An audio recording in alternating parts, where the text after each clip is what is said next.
Hi, Lynn Strizich from Tucson Unified School District here.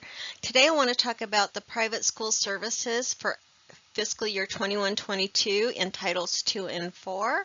This is our fall consultation training about nuts and bolts specifically to Title 2 and 4.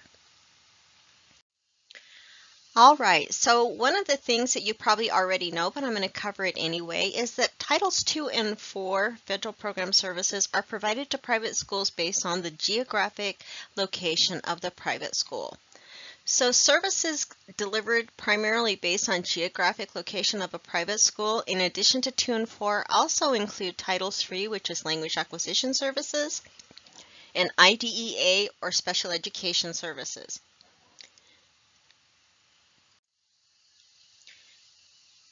All private schools must provide program services based on a valid needs assessment driven program. So for all schools, federal funds require a data-driven needs assessment, and we're really talking about student data-driven. Activities that private schools are asking for must align to the highest priorities based on student data-driven needs, and the use of standardized assessment data is required for all grades K-12. Before I forget, I just want to take a minute to remind us, like we could possibly forget, that federal programs and COVID is part of our current program landscape. All federal activities and services managed by TUSD must follow TUSD guidance and rules in place at the pertinent time. And I will try to remember to discuss where that is of particular importance as we go through.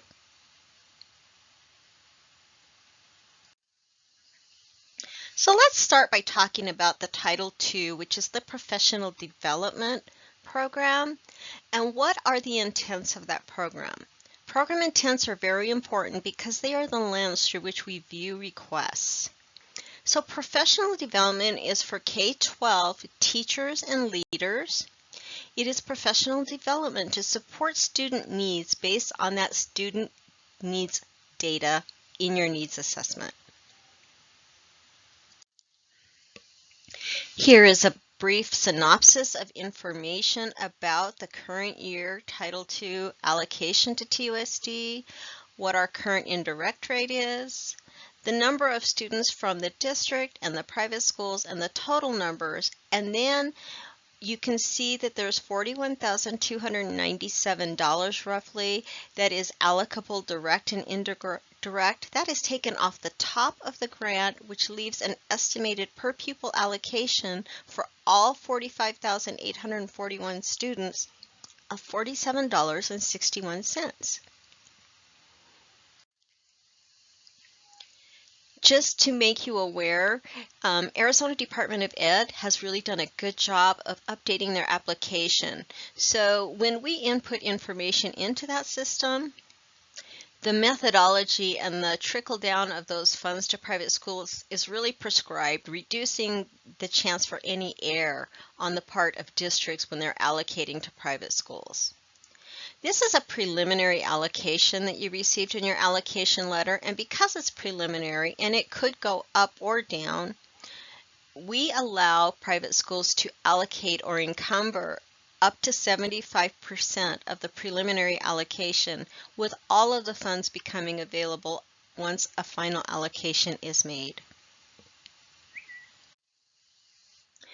So this is financial nuts and bolts, and one of the most important things that we continuously tend to run into is that private schools really need to meet our deadlines. And one of the guiding rules is that private schools really need to allow Tucson Unified School District a minimum of 20 working days to process activity requests. There is more than the activity request. Tucson Unified School District has many pieces of paperwork that have to accompany a request for a professional development.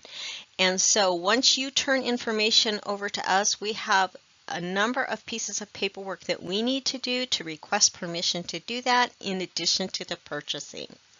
So let's talk about what we must do. So do have all activities pre-approved. In other words, when you send me a formal request, I'm going to view it and we are going to try to process it, or I'm going to get back to you and I'm going to say, I cannot approve this activity and or I need more information or things like that.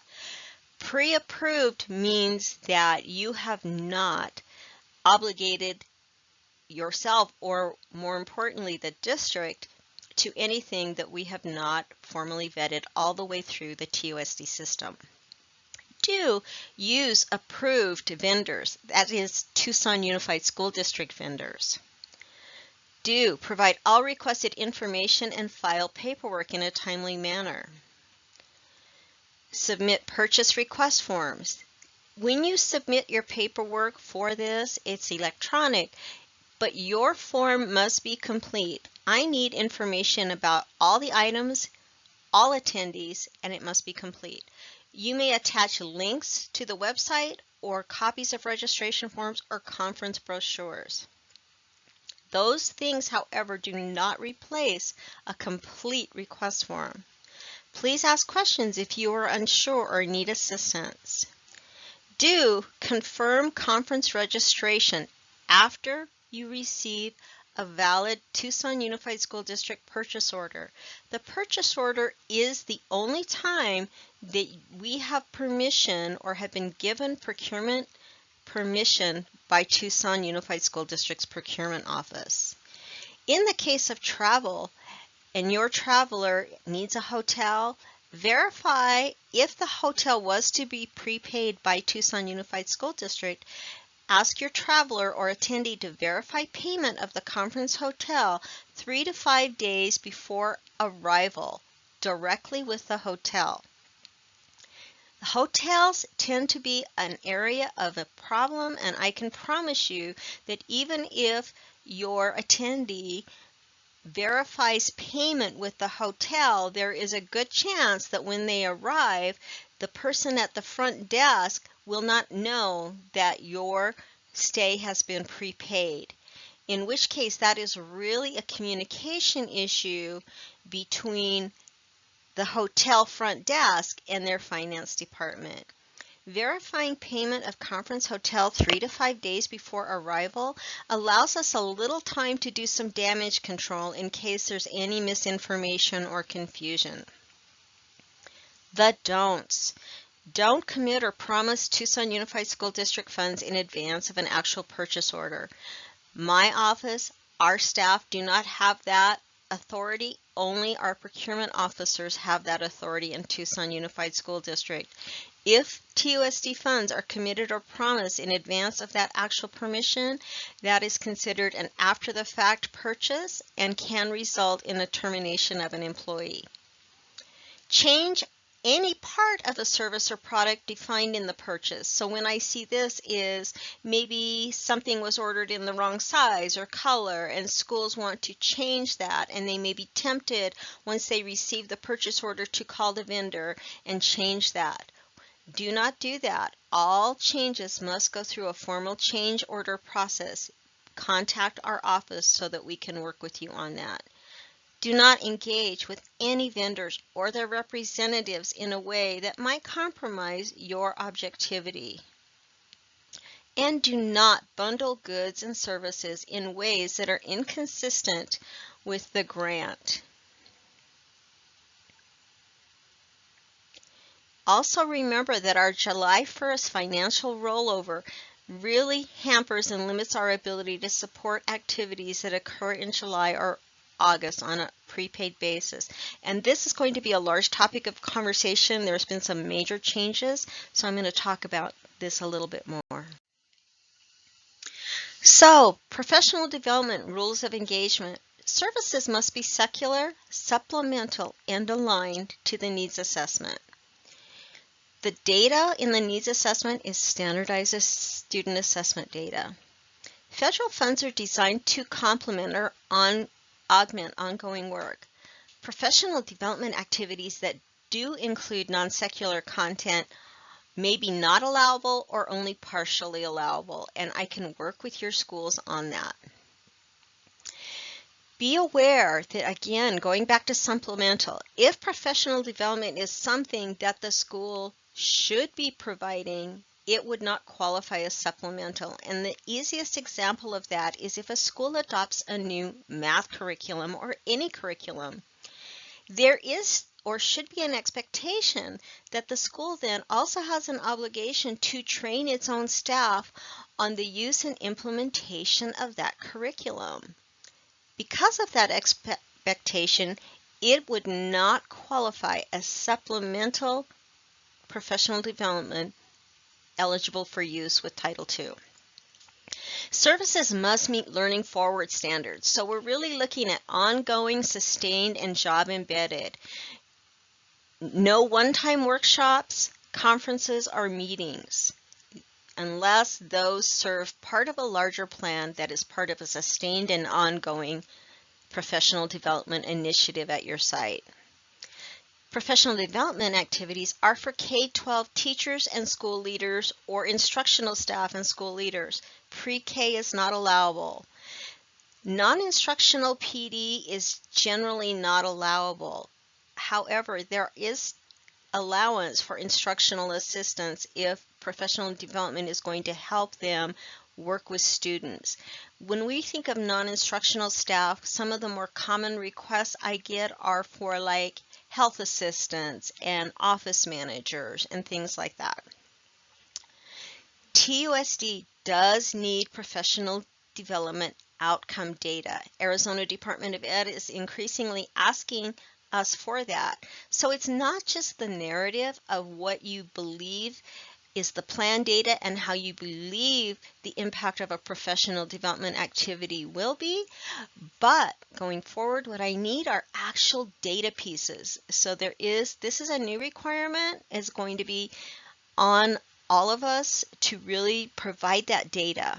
And then going back to that idea of funding intents, remember, if a student touches it at all, it is not Title II. Do not bundle services. And so this, going back to that math curriculum idea and professional development, I have actually had schools say to me, if our school attends this professional development, this company is going to provide the curriculum for free. So the professional development costs $12,000, but the curriculum costs nothing.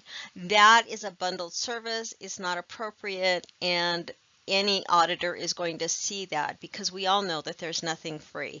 So no bundled services. This is an updated calendar, and I wanted to point out some really important changes in dates. So if you look at this calendar, and I want you to particularly notice the dates with red boxes. We have many, many important federal program dates.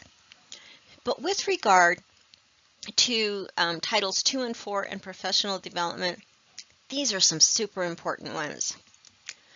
So one of the things that has happened in the last 2 to 3 years is that we have been notified that Arizona Department of Ed must approve all travel, in-state or out-of-state, before it actually takes place. And because of the timing and the size of the Tucson Unified School District grant, that expands the amount of time we need to be notified about planned travel extensively. It has done a couple of things. So I've been working with department leadership and senior program leadership on this issue. One of the things that, in order to work with these new delimiters, Tucson Unified is extending the amount of months that a private school may travel on a current year grant through September 2020 of the following year. So, for example, we all know that normally TUSD ends their grants June 30, but with regard to travel, we're going to move that to September.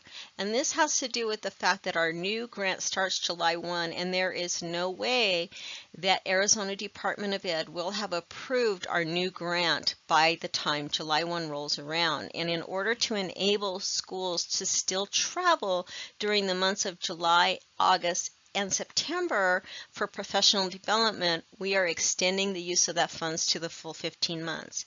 Registration and all of the regular stuff that would normally be should still follow that June schedule.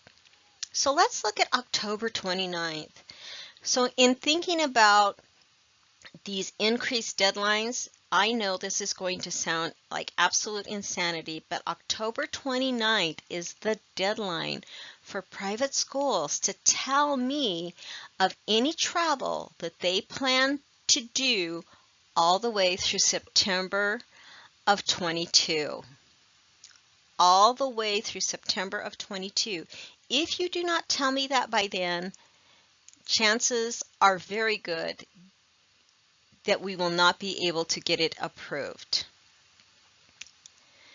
The next deadline that's in red on there is November 23rd, and that is the deadline for all capital goods and travel requests before February. So in order for you to put in a travel request through February, it would have had to have been given to us back in the spring by no later than June of 21. So this is not the new stuff you gave me in October, but this is information you gave me last June of 21.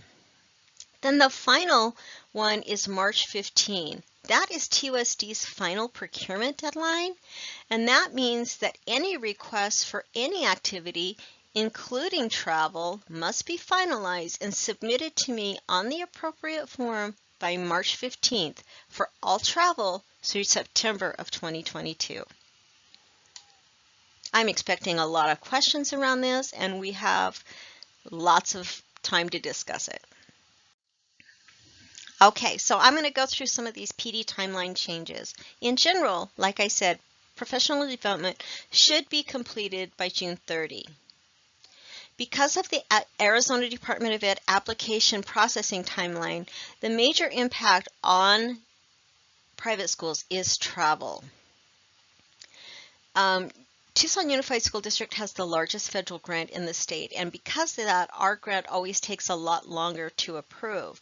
So the other part of it is not only important that you meet the deadlines, but I have to be honest with you and transparent and let you know that even if you meet the deadlines, if Arizona Department of Ed has not approved the TUSD application and grant, we cannot allow the private school to travel, and that's simply an economic matter, and it is because that means that the district will not be reimbursed for any travel that has happened if it was not pre-approved. It had to be approved before it happened.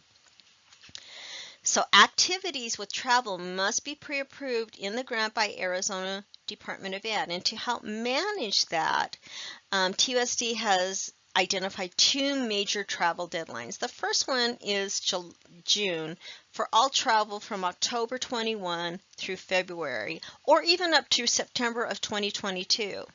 Then the final deadline for travel through September of 22 is for any travel from March through September. In all cases, again, I can't tell you strongly enough, travel allowability is contingent upon ADE approval. The reason I bring this up is because in many years, Tucson Unified School District has not had an approved initial application until January or February. So what that would mean then is no travel could have occurred between July or September and the time that the application was approved. The other thing that's going to be really important is how deliberate your planning is, not only about pre-planning all travel, but how much money that you identify to us is going to be in the travel, because at the end of the day, travel expenditures or reimbursements will be limited to the maximum of the current rate or what was in our grant application, whichever is lower. So let's talk about the Title II needs assessment. So we already know that professional development requests must align to student data needs. So schools need to describe how student needs are being met through their activity requests. Things that I'm going to be looking for. Is the requested professional development supplemental? How will the effectiveness and implementation of the professional development be measured? Remember I said we need the data. We need details, and they're really looking for the 5 W's. Who is going? What is the activity? When is it taking place? Where is it taking place? And why are we doing it? I do have a TUSD private school professional development and travel flowchart that I will send out to you on your request. You must use the TUSD travel and purchase request form, and it must be completely filled out by you. Your attendees must submit claim forms on a timely basis, and again, I need that feedback. And I'm going to be showing you some pieces of that procurement request form. So here it is, the top of the form. It is an Excel spreadsheet, so it should calculate many things for us automatically. But at the top of the spreadsheet, regardless of whether the professional development has travel or not, I need to know the name of the school, the name of the vendor, and the location of that training. I need to know the event dates. When does the actual professional development begin and when does it end? And if travel is involved, what is the requested, underline requested, departure and return date?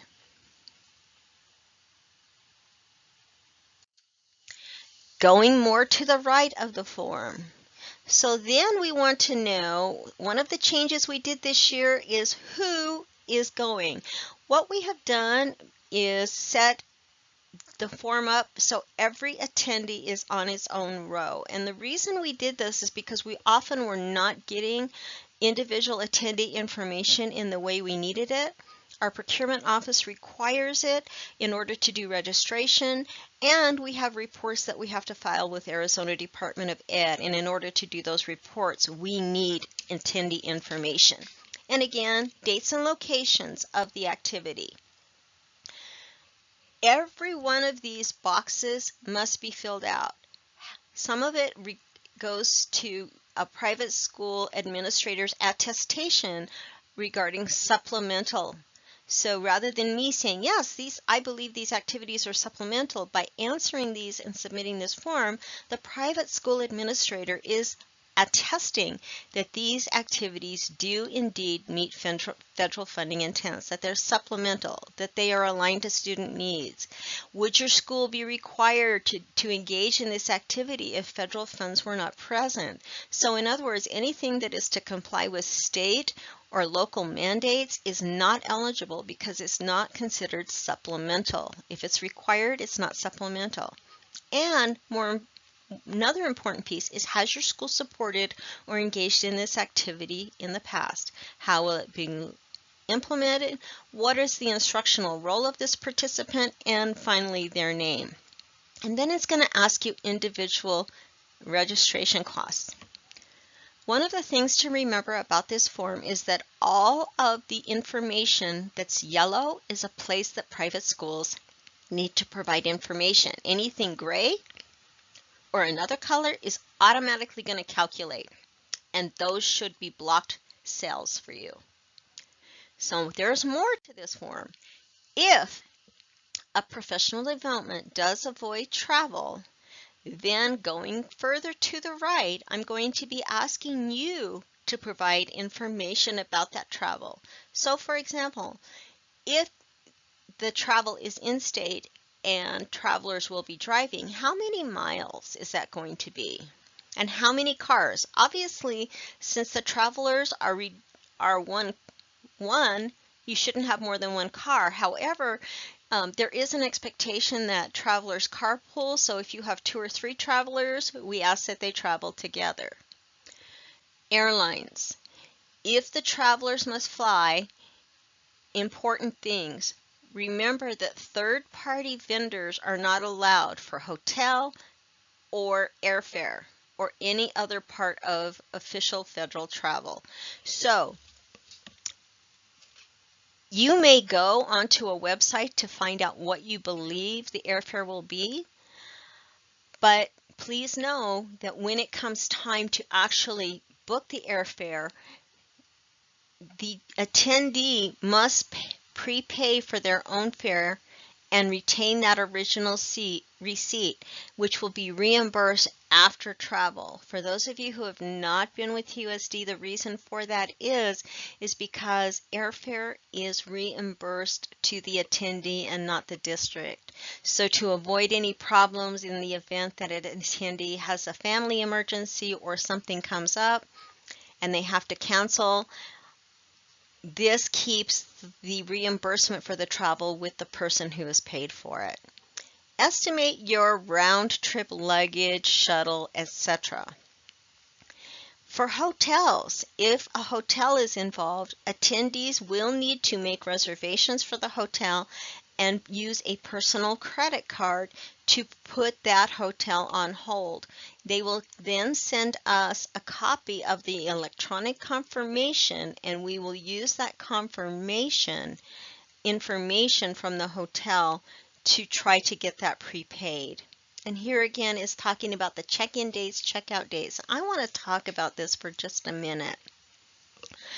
Oftentimes, attendees want to extend a conference travel trip in order to take in local sites and activities. They want to build a little mini vacation into a federal travel, and I certainly understand that. We cannot pay for that with federal funds. Now, having said that, I'm not saying it can't be done. What I am saying is that we would need to compare then the dates of allowable travel versus the dates of actual travel and only allow whatever is the lesser amount of those things. And obviously, we no longer pay then per diem or the hotel. All of those things are not shown on this form, but they continue to go to the right, and I cannot emphasize enough how important it is that all this information is filled out. If it is not, we will be returning these request forms to you to fill out, because honestly, we don't want to be responsible for guessing what you think you're going to do. Again, even if there is not travel involved, make sure that requests are filed at least 20 working days in advance.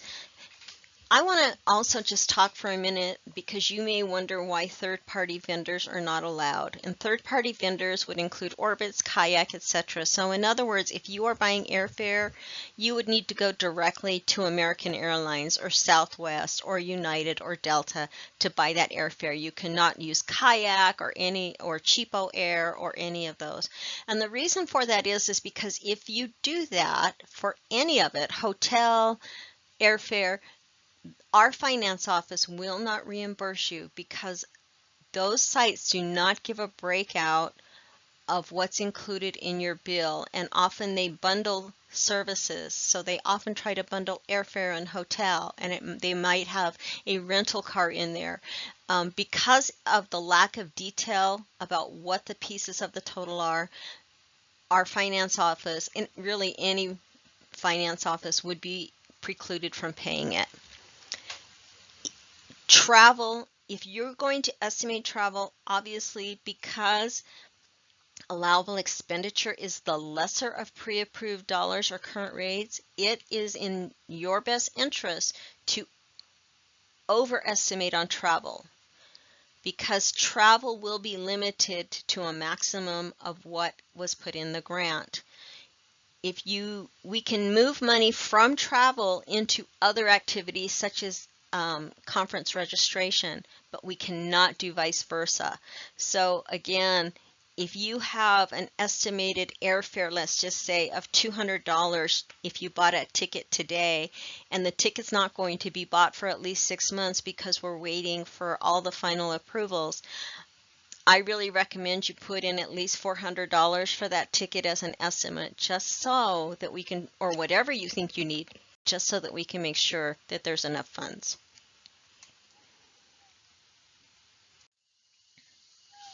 Okay, now I want to talk about Title IV, and this is the Student Support and Academic Enrichment Grant. So what is the program intent? Instructional program services to eligible students. Targeted services to improve academic outcomes with a focus on struggling learners. This is a bit of a change. This has been the grant where we've been able to do lots of enrichment and some really great activities. And in the last year, the feds and the state have come down and said, well, you know, this was supposed to have a focus on struggling learners. And I don't think a lot of us really thought of it that way in the past. So I'm just going to put that out there because this will be a question that we will be discussing during consultation. Here is the allocation information. Again, those same numbers of students, 45,841, same allocation logic as is applied in Title II. The allocable direct and indirect is currently sitting at $36,688 with a final estimated per pupil allocation of $30.77. And I want to remind you right now that remember Titles 2 and 4 allocations are based on the number of total students enrolled at your school, K-12 students.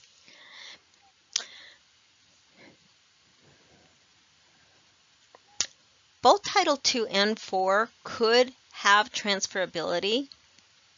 Transferability simply means that the funding could be moved from Title IV into Title I or Title II into Title I.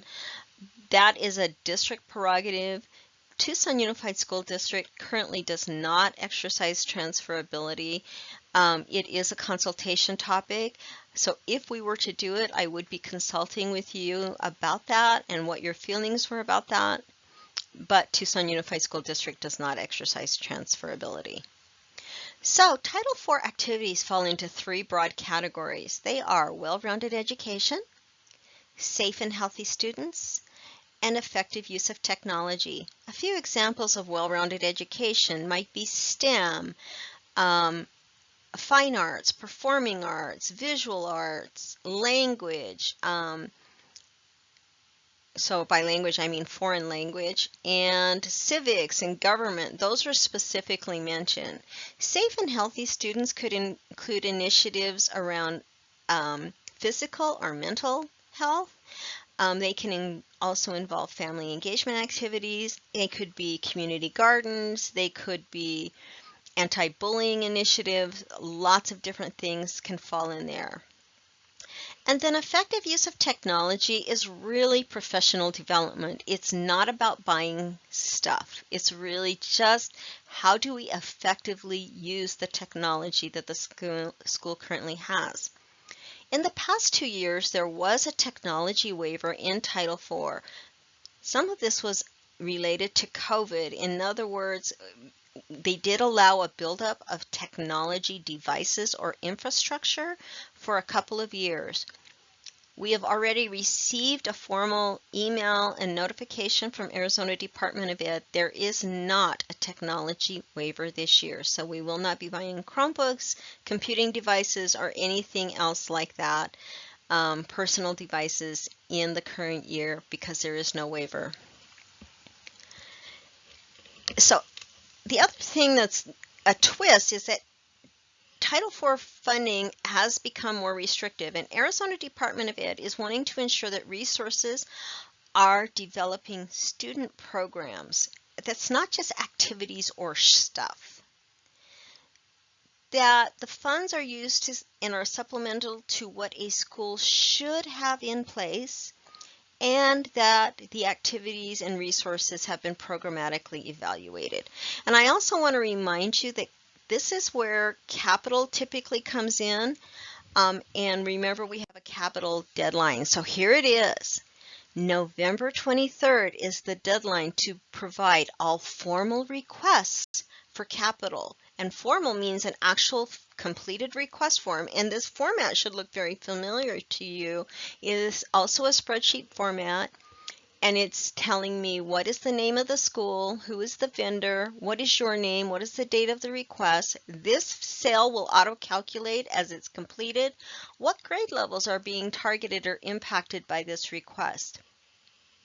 For the purposes of your thinking, I just want you to think of capital as a durable item with an expected life of more than 1 year. There are more pieces to that definition, but you really need to think of it that way. And you might be saying, why do I have to have November 23rd as my deadline to request capital? And the reason is because the funds that have been allocated to private schools this year are for current year students and staff. So the federal government and Arizona Department of Ed does not want to see a plethora of capital changes being made to applications at the end of the year because sites did not use their money. If schools want capital, and given the timeline it takes to get those, especially right now, they really need to be requesting those so that they arrive in time for this year's students to use them. Title IV funds expire on June 30. That says 2020, but that's really should be 2022. And that means all goods and services must be received, physically received by then, not just ordered. Of course, they will be ordered by March 15th. So another thing that is allowed with Title IV are student events, or what we have traditionally thought of as field trips. So on the second page of this request form is a place to input a request for student field trips. And it's going to ask the typical things. Where are you going? What are you doing? Why are you doing it? How is this improving outcomes for kids? How will it be evaluated? And then it also asks student names. So a couple of things that are really important. For student events or activities, we pay only fees for the allowable K-12 students. Entrance fees. We do not pay for transportation, nor do we arrange for the transportation. This is for in-state activities only. We do not pay entrance fees for chaperones or staff. The other thing, I think that it goes without saying, is COVID remains part of our educational landscape. I'm not going to say that schools cannot plan student field trips or activities with Title IV, but I am going to discourage them in the current year. And that is simply out of an abundance of caution for students, schools, and the funds. If a student activity is planned and paid for, prepaid for, and then because of COVID, there is a moratorium placed by Tucson Unified School District on student field trips, that would also apply to private school field trips, because it goes back to that idea that this is a Tucson Unified School District program. In which case, then those funds that were spent on that activity could end up being unrecoverable to the district and your site. They may just be expended for a service that we did not receive. Actual requests must be formally made on or before March 15, 2022, and again, 20 working days prior to any planned activity is required, and sometimes that is not even enough. Title IV funds expire June 30, 2022. That is the end of this presentation. I want to thank you for listening and hanging in there with me. If you have any questions or want to contact us, please reach out, privateschools@tusd1.org. Thank you. Have a great day.